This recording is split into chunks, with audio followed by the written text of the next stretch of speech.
As a real estate agent, I get asked all the time, why is one home more expensive than another home if it's almost the exact same home, but maybe a couple streets over, maybe 2-3 streets over?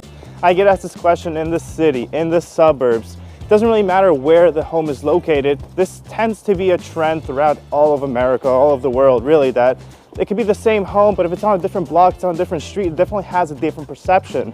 This all has to do with the local architecture of the homes and really the neighboring homes to that particular one you're looking at. It's much less about the actual home itself. It is much more about what do your neighbors' homes look like, what kind of neighborhood are you really in, and what's the general charm and character of that street.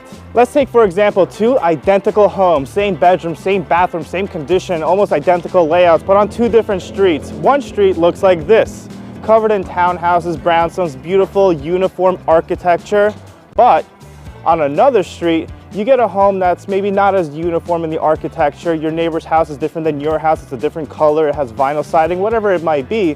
And all of a sudden, that home that's on the street that's not as uniform, is not as charming, is priced less. And people ask, well, it's the same home. Shouldn't it be priced about the same? And not quite. The local architecture does have an impact on it. That both streets will have similar comparable sales, and thus they're relatively similar and they should be compared equally.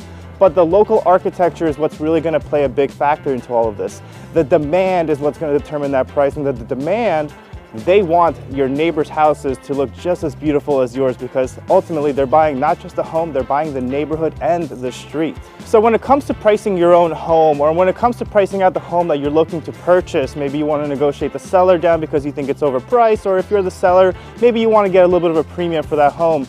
Don't just look at the comparable sales. Do consider the neighborhood. Do consider the homes next to you, because ultimately they're the ones that are going to determine your price.